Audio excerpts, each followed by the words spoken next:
은혜를 받는 겁니다. 이제 올해도 12분이 지나고 남은 한 달 우리가 있습니다.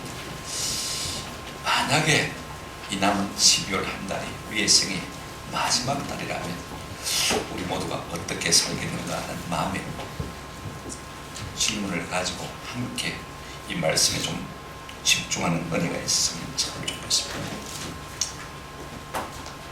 마지막 한 달 남았다면 더 돈 버는 데 힘쓰시겠습니까? 아니면 내 죄를 조금 더 높이기 위해서 동분서주 하시겠습니까? 아마 아무도 그렇게 할 사람은 없을 것 같아요. 내게 주어진 모든 사람들을 아마 좀 더 사랑하며 살리라고 다짐하지 않을까 하는 생각을 하게 되었습니다. 우리 인생이 마지막에 후회하는 것이 무엇이냐면요, 마땅히 해야 할 줄 알지만 그렇게 살지를 못한다. 이게 가장 후회스러운 것입니다.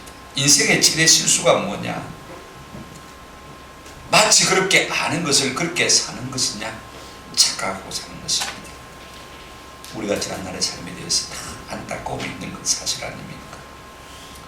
우리가 하나님을 좀 더 사랑하고 싶고 좀 더 내게 주어진 사람을 사랑하고 싶은 마음은 다 있어요, 그죠? 그런데 그렇게 살지 못하는 것 때문에 늘 마음이 죄송하고 안타까운 일들이 많습니다. 저는 날 자녀 삼으시고 구원해 주신 하나님께 내 생을 손두째 드리고 싶다. 내 모든 것 다 드리고 싶다. 그런데 그렇게 하지 못하는 안타까움이 우리에게 참 있습니다. 저는 우리 어머님 남은 생에 모든 좋은 것 다 해드리고 싶어요. 날 위해 모든 생애를 다 구비하셨는데 우리는 앞으로 살아갈 날들이 있지만 말입니다. 그죠? 우리 자녀들은 앞으로 좋은 것을 누릴 기회가 또 있지만 이제 늙으신 어머님은 이 세상에 좋은 것 누릴 기회가 없잖아. 알면서도요, 그렇게 살아가지 못한 안타까움이 우리 가운데 있는 것이 사실인 것입니다. 또 어떤 사람들은요, 저런 것보다는 전혀 느끼지 못하는 것을 볼 수가 있습니다. 내가 그렇게 아는 것으로 그렇게 사는 양 착각하고 사는 사람들이 종종 있다는 것입니다. 오늘 우리의 안과 삶 사이에는요, 어쩔 수 없이 차이가 있을 수밖에 없어요. 갭이 있을 수밖에 없다는 것입니다. 이런 갭이 크면 클수록 스스로 속이거나 아니면 속는 사람이죠. 그래서 위선적인 사람이 될 가능성이 많이 있는 것입니다. 우리가 바라고 소망하기는 이제 더 늦기 전에 우리의 아는 것과 해가는 것의 격차를 좀 최대한 줄이는 그런 삶을 살아갔으면 좋겠다. 무엇보다도요, 사랑해야 할 줄 알지만 사랑하지 못하는 이 격차를 우리가 좀 줄이면서 살았으면 참 좋겠다. 사랑하되 똑바로 사랑하는 것, 그죠? 오늘 본문을 통해서 오늘 이에 대한 좀 도전을 함께 받고 남은 한 달을 우리가 결국엔 사랑인데 좀 뜨겁게 사랑하며 살 수 있는 은혜가 저와 여러분에게 있기를 주님의 이름으로 축원합니다. 먼저 사랑의 본질을 좀 생각해 보십시다. 사랑이 뭐냐? 여러분, 저는요, 사랑은 진리를 기뻐하는 것이라고 생각합니다. 사랑에 진리가 없다면, 선이 없다면 사랑일 수가 없는 것입니다. 무조건 좋은 게 좋다고 그래도 저래도 그것이 사랑이 아닙니다. 오늘 9절 보시기 바랍니다. 사랑에는 거짓이 없나니 악을 미워하고 어디에 속하라? 선에 속하라. 진짜 사랑일수록 앞으로 보나 뒤로 보나 옆으로 보나 똑같은 것입니다. 겉을 보나 안을 보나 그게 거짓이 있을 수가 없습니다. 불순물이 있을 수가 없는 것입니다. 여러분, 사랑은요, 거짓이 없나니 그렇게 말하고 있습니다. 우리의 사랑에 없어야 할 것 가운데 하나가 거짓입니다. 가식, 윗선, 그죠? 이게 우리의 사랑을 자꾸 오염시키는 거예요. 무엇으로 참 사랑을 분별할 수 있느냐? 그 속에 거짓이 있느냐 없느냐? 이것을 우리가 참 사랑을 분별할 수 있는 것입니다. 그런가 하면요, 오늘 본문의 사랑에는 거짓이 없나니 악을 미워하고 그렇게 말하고 있는 것을 볼 수가 있습니다. 여러분, 참 사랑은요, 악을 용납하지 않는 것입니다. 악을 용납하지 않는 사람이 참 사랑의 사람인 것입니다. 우리가 참 사랑의 사람이 되려면요, 악을 미워하고 악을 밀어내는 힘이 있을 때 참 사랑의 사람이 될 수 있는 것입니다. 내 속에 있는 이 악이 하나님과 이웃에게 고통을 줄 수 있음을 깨닫고 언제든지 전쟁 건강하면 좋지만 그 사람이 진짜 사랑의 사람이 될 수 있는 것입니다. 그런데 대부분의 사람들은요, 내 속의 부족과 연약과 허물과 악은 모르쇠로 일관하면서 남의 악에 대해서는요 도끼눈을 가지고 살피는 것을 볼 수가 있습니다. 우리가 참 사랑의 사람이 되려면요 남의 허물에 대해서는 한번 더 합시다. 무디고 내 허물에 대해서는 예민한 사람이 됩시다. 여러분, 내가 함께 사람들과 모였는데 사람들이 악을 도모합니다. 별로 좋지 못한 이야기를 주고받습니다. 여러분, 그렇게 하면 어떻게 되겠습니까? 무엇이 진짜 사랑입니까? 악을 미우고 슬그머니 그 자리를 빠져나가는 거예요. 일어서는 거예요. 그러면 좀 불이 꺼지지 않겠습니까? 그렇죠? 그런가 하면요 진짜 사랑은 어떤 것입니까? 9절 끝에 보면 이 말씀이 있습니다. 사랑에는 거짓이 없나니 악을 미워하고 뭐에 속하라? 선에 속하라. 참 사랑은 악을 용납하는 것으로 악을 용납하지 않는 것으로 그치지 아니하고요 적극적으로 선을 붙들기 위해서 애를 쓰는 모습인 것을 볼 수가 있습니다. 여러분, 이게 선에 속하라. 이 번역이 조금 약해. 한번 더 합시다. 선을 꼭 붙잡아라. 꼭 붙잡아라. 이게 이 헬라어 원문은요 악교로 붙인다 그러면 여러분 못 알아들으니까 한번 더 합시다. 본드로 선에다가 나를 붙이는 것입니다. 딱 선에다가 나를 본드로 밀착을 시키는 이것이야말로 참 사랑의 모습인 것입니다. 우리가 어느 순간이든지요 선을 붙들어야 합니다. 내가 뭐 내 아내라고 해서 내 남편이라고 해서 악한 일을 도모하는데 그게 동정하면 그건 사랑이에요. 그건 아니다. 틀립니다. 분명히 말이죠. 이런 데서 모여서 남을 비판하고 있을 때 우리가 슬그머니 그 자리를 뜨는 것이 물론 사랑일 수도 있죠. 그러나 더 적극적으로 화제를 바꿔버리는 것입니다. 그죠? 더 좋은 일에 화제를 바꿔버리면요 그 일을 거칠 수가 있잖아요. 그러면서 우리가 참 사랑의 본질을 회복할 수가 있는 것입니다. 만약에 그렇지 않다면요 우리의 사랑은 순수할 수가 없는 거예요. 그렇다면 선과 악의 기준이 무엇입니까? 어떤 사람은 내게 유익하면 그것이 선하다고 생각합니다. 어떤 사람들은 내 기분에 좋으면 그게 선하다고 생각합니다. 여러분, 내 유익도 기준이 될 수 없고 내 기분도 기준이 될 수가 없습니다. 실효입니까? 아니면은요 다수인 것입니까? 그것도 선과 악의 기준이 될 수가 없는 것입니다. 내 마음에 들면 좋은 것이고 내 마음에 들지 않으면 나쁜 것입니까? 그런 것도 아니지 않습니까? 어떤 분이 군에서 날마다 바다를 맞는데 말입니다. 바다를 때릴 때마다 고참이 말입니다. 집합을 시켜놓고 그러더랍니다. 이 새끼들 마음에 한도 드는 놈이 없어. 그러면서 바다를 치더라는 거예요. 그때 자기가 쫄병이니까 바다를 맞긴 맞으면서도 자기 마음속에 어떤 울분이 생기냐면요 그런 마음이 들더라는 것입니다. 도대체 자기 마음에 들고 안 들고가 그렇게 뭐가 그렇게 중요한데 어떻게 자기 마음과 기준이 자기 마음의 감정이 기분이 삶의 기준이 될 수가 있어. 그런 은근한 반발심이 생기더라는 것입니다. 항상 마음으로 그런 생각이 드는 것입니다. 여러분, 내 마음의 감정이나 느낌이나 기분이 선과 악의 중심이 될 수가 없음을 믿으시기를 바랍니다. 그러면 선과 악의 기준이 무엇입니까? 한번 더 합시다. 하나님의 말씀입니다.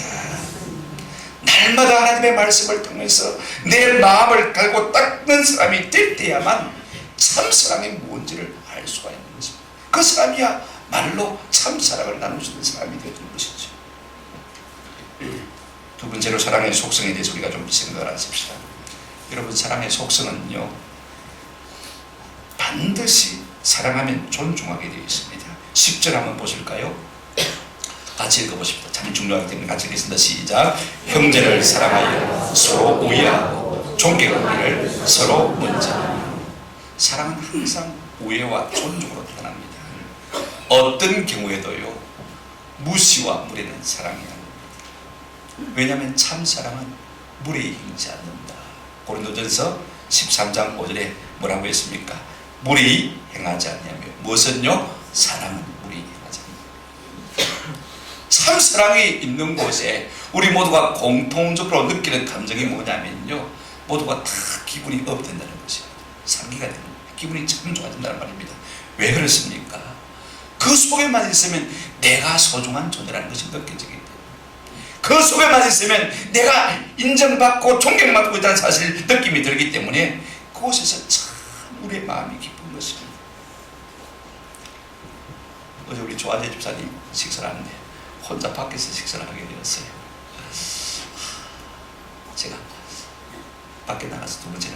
때까지 생각하고 있는 마침 임구일 장로님께서 같이 식사를 해주셔서 얼마나 제가 감사한지 모르겠어요. 여러분, 우리가 사랑은요 자꾸 끌어들이는 것 아닙니까? 사랑은 주는 것인데 특별히 뭘 주는 것이냐면요, 한번 합시다. 우애와 존경을 주는 것입니다. 연말이 되면 교회도 그렇고 항상 좀 도와주십시오 하는 편지가 수없이 옵니다. 그죠? 그 중에는 모르는 사람도 있고 아는 분도 들어있습니다. 근데 제가 쭉 뽑아보니까 아는 분들이 한 10분 되었죠.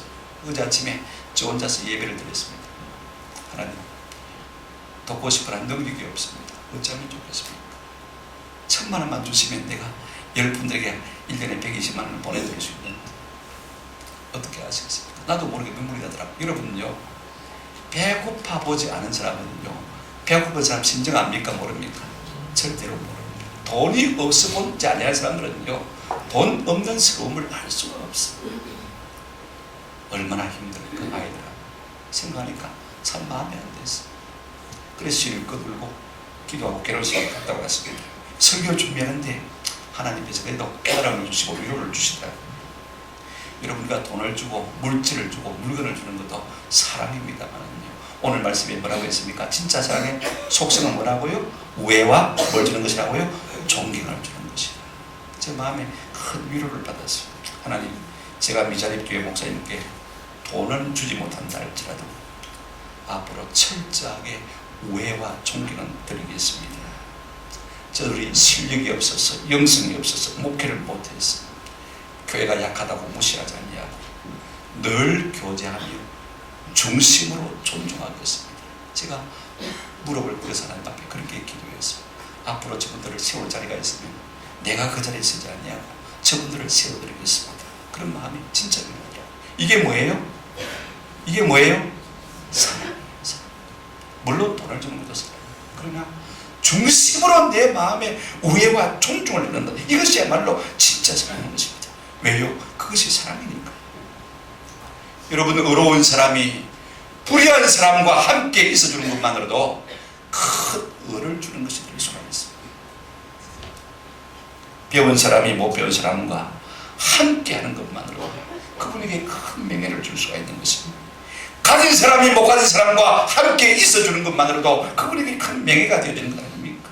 높은 지위에 있는 사람이 낮은 지위에 있는 사람과 함께 삶을 나눈 것만으로도요, 얼마든지 위로가 될 수 있고 사랑이 될 수 있고 명예와 존귀가 될 수 있는 것입니다. 어제 우리 김정년 목사님 딸 결혼식에 파라다이스 들어갔지 않습니까? 우리가 그런 기회가 없으면 언제 그때 한번 가보겠습니까? 부산에서 제일 좋은 호텔이, 야, 주차장부터 생각해서 시작해서 어린치더라고요. 물론 안에 들어가서 테이블에 앉아보지는 못했습니다. 너무 만석이고 밖에서 쭈삣쭈삣 서 있다가 우리끼리 와서 식사를 했습니다만, 그래도 한번 가볼 수 있는 기회, 그게 명예가 되더라고요.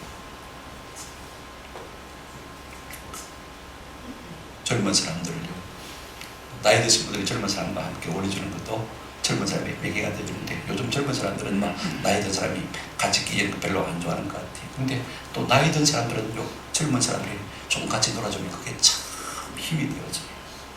생각해 보세요. 젊은 사람의 에너지 기운이 우리 가운데 넘치게 되는 것입니다. 어째 우리가 끼리끼리만 어울리려고 하겠습니까? 그죠?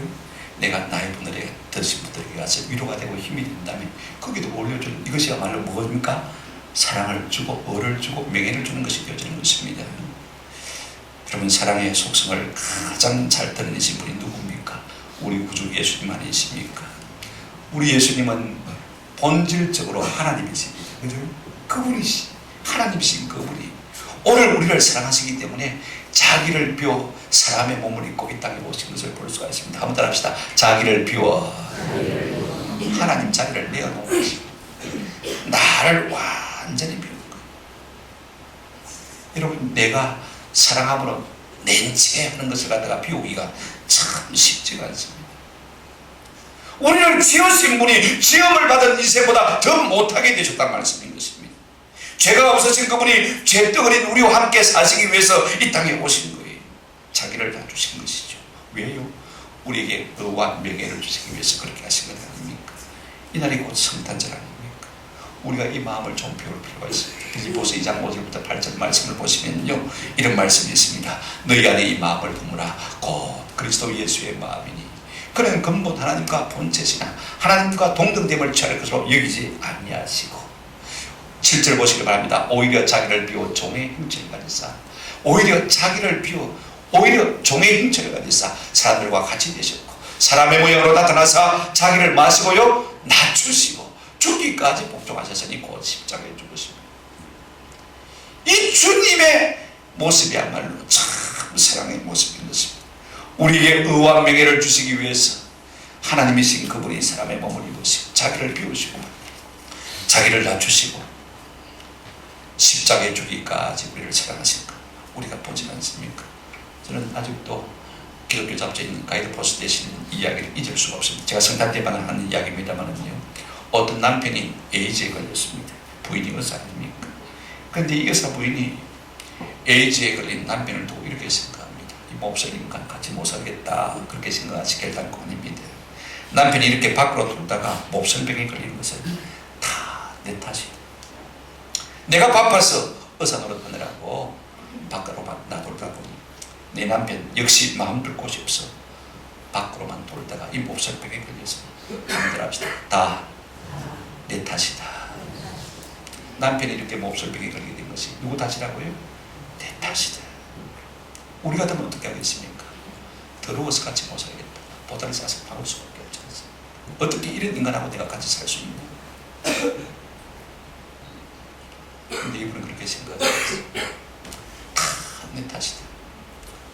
남편이 에이즈에 걸렸으니 나도 에이즈에 걸린 것이 마땅하고 남편이 죽고 간다면 나도 죽으려 마땅하다. 그렇게 생각했어요. 그래서 아무 이상이 없던 사람처럼 말입니다. 그렇게 남편을 존중하고 기여기고 사랑하면서 같이 동침하고 같이 삽니다. 근데 놀라운 것은요, 기적이 일어났어요. 두 사람 다 에이즈에 걸릴게요, 안 걸릴게요? 안 걸렸어요. 남편이 에이즈가 나아버리겠습니다. 할렐루야. 사랑은요, 질병도 사망도 낙심도 이기는 능력이 있는 줄로 믿습니다. 여러분, 사랑이 뭐냐? 물론 돈을 주는 것도 사랑입니다만 우리의 의를 주고 우리의 명예를 주는 것이 사랑인 것입니다. 그런데 우리가 이렇게 사랑함으로 우애와 존경을 지속적으로 유지하려면요, 두 가지 부사를 꼭 기할 필요가 있습니다. 한번 따라 합시다. 서로 먼저. 우리가 흔히 존경할 만해야 존경하죠. 그런 이야기를 자주 합니다만은요, 존경받을 만한 사람은 누구나 존경하는 거죠. 그러나 존경을 받지 못해도요, 누구에게나 나보다 나은 점 한 가지 이상 있습니까? 없습니까? 다 있어요. 제 후배 목사 가운데 참 버릇이 있는 목사님이 한 분 계세요. 같이 밥을 먹어도 지가 먼저 다 먹어버려요. 나중에 젓가락 가지고 이빨 쑤시고 좀 그렇다. 이 친구를 데리고 끼고 돌아야 되냐 말아야 되냐. 처음에 한 얼마 동안 제가 마음에 고민을 많이 했습니다. 근데 가만히 보니까요, 일을 잘 처리. 무슨 오다를 주면요, 당장에 문자가 와요. 저는 자꾸 전화 하나 하는 거, 문자 하는 것도 야수거든요. 쉽게 말하면 지금 보내면 불편한 시간이 아닐까, 자고 있을 시간이 아닐까, 피곤한 시간이 아닐까, 밥 먹을 시간이 아닐까. 그러다 보니까 나중에 점심 때 하지, 나중에 저녁 때 하지, 내일 하지, 모레 하지, 자꾸 일을 미뤄가지고 거르칠 때가 참 많아요. 근데 이 친구는요, 그냥 오다만 주면 적극적으로 처리하는 거예요. 제가 너무 기분이 좋아 물어봤습니다. 어째 그래 적극적으로 하는 거예요? 나도 뭐 잊어버린다 아닙니까? 그러더라고요. 미뤄놓으면 잊어버리니까 안 되니까 적극적으로 한다는 거예요. 내보다 낫다 싶은 생각이 들어요. 지금은 얼마나 내가 귀했는지 몰라요. 내보다 낫다 한 가지라도 안 게 있으니까 존중하는 거예요. 여러분, 우리의 사랑과 우애가 지속되려면요, 서로 맞잖아요. 손바닥이 같이 와서 모여야 뭐됩니까? 그래야 소리가 탁 나잖아요. 그죠? 내가 존중하면 저도 존중이 여기고, 그죠? 저가 존중하면 나도 존중이 여기고, 그러면서 사랑의 스파크가 우리 속에서 일어나게 되는 것입니다. 그래야 신이 나고 그 사랑이 지속적으로 유지되는 거예요. 한번 더 합시다. 서로 유지되는 거예요. 그 다음에 여러분, 중요한 것은요, 이 우애와 사랑이 지속되려면 한번 더 합시다. 먼저. 우리가 먼저 해야 돼요. 여러분, 우리가 숨길 수 있는 두 가지가 있습니다. 첫째는 사랑이고 둘째는 감기입니다. 그죠? 사랑을 숨길 수 있습니까? 못 숨겨. 감기에 숨길 수 있습니까? 나도 모르게 애치 하고 기침 나면 시도 때도 없이 나와버리면 네 감기 걸리는데 다 알지 않습니까? 이처럼 진짜 사랑도요, 우리의 사랑의 이니셔티브를 가진 것을 볼 수가 있습니다. 사랑이 있으면요, 뭐든지 먼저 행동하고 싶은 것이 인지상정입니다. 눈길도 주고 싶고 손길도 주고 사랑의 말도 주는 것입니다. 먼저 주고 싶은 마음이 불가지는 않을까. 받고 있어도 아닙니다. 못 받을지라도 돌려주는 것입니다. 이것이요, 사랑을 부릴 때 일어나게 만드는 비결인 것입니다. 여러분 한번 따라합시다. 좋은 것을 먼저 하면 온 세상이 내 친구가 됩니다. 왜 내가 외로우냐? 왜 내가 고독하냐? 내가 먼저 하지 않으니까 이 문제가 생기는 것을 볼 수가 있습니다. 우리가 예배도 왜 실패하는지 아십니까? 얽힌 것이 있기 때문에 그렇습니다. 우리 예수님 마태복음 5장 23절 24절에 이런 말씀하셨습니다. 그러므로 예물을 드리려다가 거기 있는 형제들에게 원망 들을 만한 일이 있거든, 일이 있는 것이 생각나거든. 24절 한번 보실까요? 예물을 제단 앞에 두고 한번 따라합시다. 먼저 가서 형제와 화목하고 그 후에 와서 예물을 드리라 했습니다. 여러분, 예배는 화해.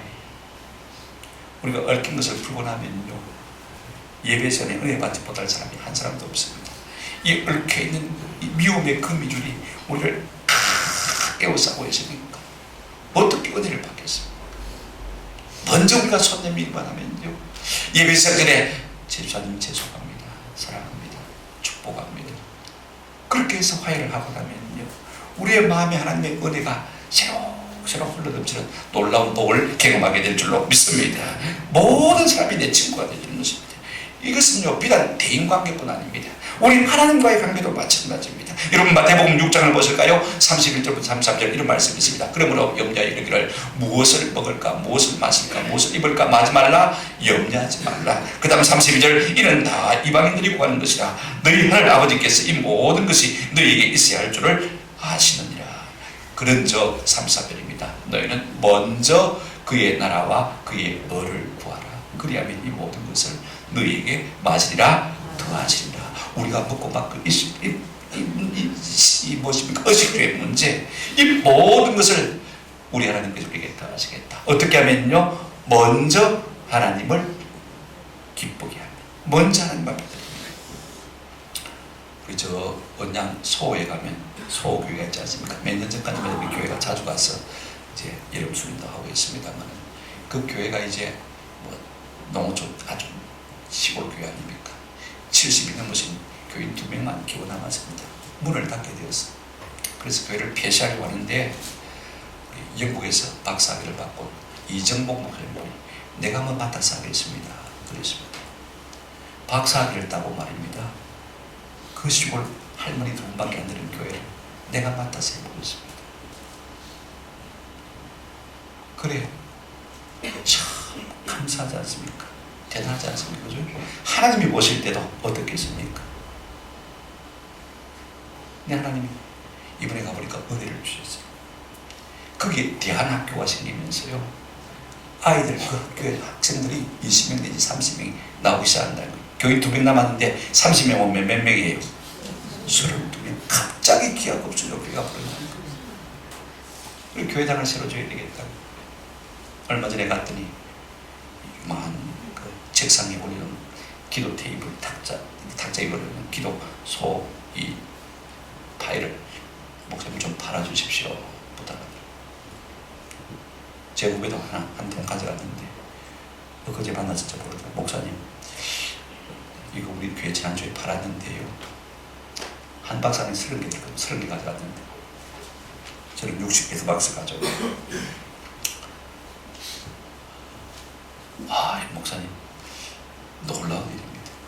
제가 설명을 하고 광고를 드렸더니 우리 교인 한 분이 한 건 가져가면서 400만 원을 가져가셨다는 거예요. 제가 이 마음에 감동을 했고, 자, 저를 뭔 이야기 하려고 하냐면요, 이 박사학위를 받으신 목사님이 하나님 앞에서 마음에 결단하고 어디 갔습니까? 시골 교회, 교인 2사람밖에 안 되는 교회를 가는 거예요. 책임지겠다는 거예요. 먼저 자신을 하나님 앞에 하나님께서 분일신학교에 금과장 자리를 주시고요, 기밀을 제공하고 있습니다. 또 교회당을 새로 짓게 하시는데 벌써 그 책을 판 것이 한 1억 정도 된다고 그래요. 4억 5천 정도 예산하고 있습니다. 이렇게 하나님께서 은혜 주실 줄로 믿습니다. 우리의 삶에도 마찬가지입니다. 하나님이 주면 내가 주겠다. 여러분, 이게 원리가 하나님의 원리는요, 먼저 그의 나라와 그의 의를 구하라. 그리하면 이 모든 것을 마시리라. 너에게 다 하시리라. 우리가 우애와 존경을 주되 말입니다. 두 가지 우리를 꼭 기억하시길 바랍니다. 한번 합시다. 서로 먼저 놀라운 기적을 경험하게 될 줄로 믿습니다. 세 번째, 우리가 사랑의 태도를 좀 생각해 보십시다. 여러분, 사랑은요, 그 외형이 어떻습니까? 본질적으로 뜨거운 것이 사랑입니다. 오늘 본문 보시길 바랍니다. 사랑은 뜨거운 것입니다. 11절 보실까요? 같이 한번 읽어보십시오. 시작. 부지런하여 게으르지 말고 열심을 품고 주를 섬기라. 여러분, 사랑의 마음은 불의 마음입니다. 열심입니다. 불은요, 태울 것이 있으면 절대로 꺼지지 않습니다. 다 사랑다며야 꺼지는 것이 불 아닙니까? 참 사랑도 사랑해야 할 사람이 있으면요, 그 사랑에 식을 수가 없는 것입니다. 이게 불의 마음, 열심의 마음인 것입니다. 여러분, 사랑은요, 뜨거운 마음입니다. 열렬한 마음, 뜨거운 마음, 불타는 마음으로 우리가 비유할 수 있지 않습니까? 우리가 종종 사람의 마음을 두고 뜨겁다 차갑다 표현을 많이 합니다. 사랑의 온도를 나타내는 말이지 않습니까? 그렇다면 무엇을 보고 뜨겁다 차갑다 그렇게 말하는 것입니까? 어떤 일을 행하는 열정을 보고, 부지런하면 뜨거운 것이고 게으름이 많은 것이고요, 차가운 것이고. 참 사랑은요, 부지런할 수밖에 없는 것. 물론 힘이 들죠. 남보다 더 많이 힘쓰는 것 피곤한 일입니다. 그러나 한 가지 유익이 있습니다. 한번 더 합시다. 건강해집니다. 건강해집니다. 좀 더 부지런해지면요, 우리가 받는 반대 극복하는 있는데 그것은 건강인 것입니다. 여러분, 불의 마음은요, 절거히 참는 마음입니다. 12절 보시기 바랍니다. 소망 중에 즐거워하며 혼란 중에 참으며 기도에 항상 뭐하며 힘쓰며. 사랑의 삼각부를 우리가 표현하라고 한다면요, 소망과 인내와 노력인 것입니다. 만 사람이 안 된다고 생각할 때 진짜 참사랑의 마음을 가진 사람은 어떻습니까? 아니다, 할 수 있다, 된다, 얼마든지 가능성이 있다, 좀 더 기다려보자, 그 사람 반드시 좋은 사람이 될 것이다. 사람에 대해서 포기하지 않는 이것이야말로 진짜 사랑인 것입니다. 그래서 기도도 포기하지 않습니다. 한두 번 해보고요, 안 된다고 포기하는 사람처럼 참 안타까운 사람이 없어요. 사랑은 포기하지 않는 것이죠. 한번 더 합시다. 포기는 김장담을 댔습니다. 배추 한 포기, 열 포기, 백 포기, 그죠? 그때나 쓰는 것이지. 우리가 사랑에 있어서는 써서는 안 되는 말이에요. 결단코 써서는 안 되는 말이 포기인 것입니다. 우리 주님 우리를 사랑하실 때 어떻게 사랑하셨다고요? 끝까지 사랑하셨다. 금요일 아침마다 제가 같이 성경 공부를 모이는 우리 장로님들 모임이 있는데, 그 어떤 장로님이 저보고 그래요. 뭐 전체 앞에서 그런 얘기를 했죠. 목사님, 어떤 게 장로님, 그분이 참 성격이까지는 안 보이는데 참 한 가지 대단한 것은요, 자기 교회 목사님이 내가 들어보니까 설교를 참 못하고 말을 못하는데도 불구하고 한 20년 동안 이렇게 붙들고 다투고 있다 아닙니까? 그러니까 하나님께서 복을 주신 것 같아요. 그러더라고요. 사람에 대해서 오래 참으니까 하나님께서 우리의 삶에 복을 주신다, 그 말인 것입니다. 여러분, 우리가 모든 내 삶에 대해서 오래 참는 은혜가 있기를 주님의 이름으로 축원합니다. 이것이 진짜 사랑의 모습입니다. 13절 보시기 바랍니다. 같이 읽겠습니다. 시작. 성도들의 쓸 것을 공급하며 손 대접하기를 힘쓰라. 여러분, 사랑의 적극적인 태도는요, 공급과 대접입니다. 사랑은 자라가는 것입니다. 보십시오. 자, 사랑의 대상이 누굽니까? 성도죠. 마땅한 사람이겠죠. 늘 보는 사람입니다. 그 사람도 사랑해야 되지만 그 사랑이 어떻게 자라갑니까? 그 다음에 손 대접하기를 힘쓰라. 여기에 손님이란 말은 아는 사람일 수도 있고 모르는 사람일 수도 있다는 것입니다. 히브리서 13장 2절에 이렇게 말씀하고 있습니다. 손님 대접하기를 잊지 말라. 이로써 부지 중에 천사들을 대접한 이들이 많으라 있느니라. 그렇게 말씀하고 있습니다. 여러분, 이 일을 적당히 하는 것은 사랑이에요. 한번 더 합시다. 이 모든 일에 힘쓰라. 사람은 무엇이든지 힘쓰는 만큼 자라갑니다. 건강해집니다. 커집니다. 성공해가는 것을 볼 수가 있습니다. 성숙합니다. 뭐든지 힘쓰는 것 없이 그냥 평균만 하면요 절대로 성장해 있을 수가 없습니다. 오늘 우리가 한마디로 말하면 결국 사랑은 무엇입니까? 한번 합시다. 사랑은 열심입니다. 우리가 사랑하게 되면 부지런해지지 않습니까? 새벽부터 일어납니다. 감각이 살아납니다. 내 안에 사랑이 생기면요 생기가 솟고 눈이 반짝이고 온몸의 세포가 살아 움직이는 것을 볼 수가 있습니다. 사랑하면 게으를 수가 없는 것이죠. 인생의 의미를 깨달은 사람은 늦잠을 잘 수가 없는 것입니다. 사랑할 대상이 생기고 사랑할 이유가 있는데 어떻게 우리가 게으를 수가 있는 것입니까?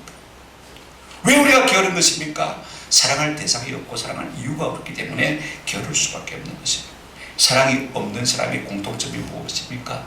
험과 고독인 것을 볼 수가 있습니다. 흔히 우리는 뭘 하자고 그러면요 시간이 없다 바쁘다 그런 이야기를 참 많이 합니다만은요 사실 시간이 없는 게 아니에요. 한번 더 합시다. 사랑이 부족한 것입니다. 사랑이 있으면 언제든지 우리가 세대에서 뭐든지 할 수가 있는 것이 인생 아닙니까? 결국 사랑은 무엇이냐? 한번 더 합시다. 열심입니다. 좀 더 하는 것입니다. 이것이 사랑인 거. 우리가 좀 더 하고 있다면 우리가 사랑하는 사람이지만 그러나 좀 덜 하고 있다면 결국 그것은 사랑하는 것이 아닌 것입니다. 말씀을 맺습니다. 여러분 인생의 열매는요 결코 성공이 아니라 성숙이어야 하는 것입니다. 성숙의 열매를 우리가 소극적으로 말하면 인내요 적극적으로 말하면 사랑인 것입니다. 베드로 사도는 베드로서 1장 5절부터 7절에서 이렇게 말씀하고 있습니다. 보실까요? 그러므로 너희가 더욱 힘써 너희 믿음에 몰려 덕에 몰려 지식을 그 다음 보십시다. 지식의 절제인들 내가 믿음만 갖고 있다고 되는 것이 아니라 그게 자꾸 무엇인가를 힘써서 더해가야 되는데 지식의 인내의 긴근을 7절 보실 겁니다. 긴근에 무엇을요? 형제 우애에 뭘 달아? 사랑을 달아. 계속해서 힘써서 그 위에 무엇을 자꾸 쌓아가야 되는데 마지막에 무엇입니까? 형제 우애에 뭘 달하는 것입니까? 사랑을 달하는 것. 마지막에는 사랑을 다하라고 하는 것입니다. 이 말씀을 요약하면 우리가 어떤 형편이 있든지 여기에 힘써 사랑을 다하라. 결국 사랑의 문제인 것이죠. 그러면 우리가 어느 정도 사랑해야 합니까? 우리 주님은 죽기까지 우리를 사랑하셨다. 우리의 모든 죄를 대신 짊어지시기까지 자기가 불명예를 당하고 우리에게 명예를 얹어주시기까지 우리를 사랑하셨다. 그랬습니다. 우리는 얼마나 다른 사람들의 허물과 약점과 연약함을 대신 지고 있습니다. 자기 몸을 사랑한 만큼 우리는 사랑하기가 참 어려워지는 것입니다. 나를 불사랑하고 그렇지 않으면 우리가 다른 사람을 사랑하기가 참 어려운 것입니다. 사랑은 자기를 버리고 책임을 떠안는 것입니다. 결국 그 책임의 무게만큼 그 책임의 부패만큼 우리를 사랑하는 것이 되어지는 것입니다. 사랑할래야 사랑할 수 없는 사람을 끌어안고 몸부림치고 있습니까? 사랑하는 사람이고 성숙한 사람인 것입니다. 그만큼 성숙한 것이죠. 한번 더 합시다. 덮고 가리고 더하는 만큼 사랑입니다. 내가 인생의 무거운 짐을 느낄 때 그것 때문에 짐을 느낄 때 비로소 우리가 사랑이 되어지는 것입니다. 내가 편안하게 사는 것이 사랑이 아닙니다. 사랑의 책임 때문에 내가 무거운 것을 느낄 때 비로소 뭐라고요? 사랑이다. 오늘 연말을 이렇게 보내실 수 있는 은혜가 있기를 주님의 이름으로 축원합니다. 아멘.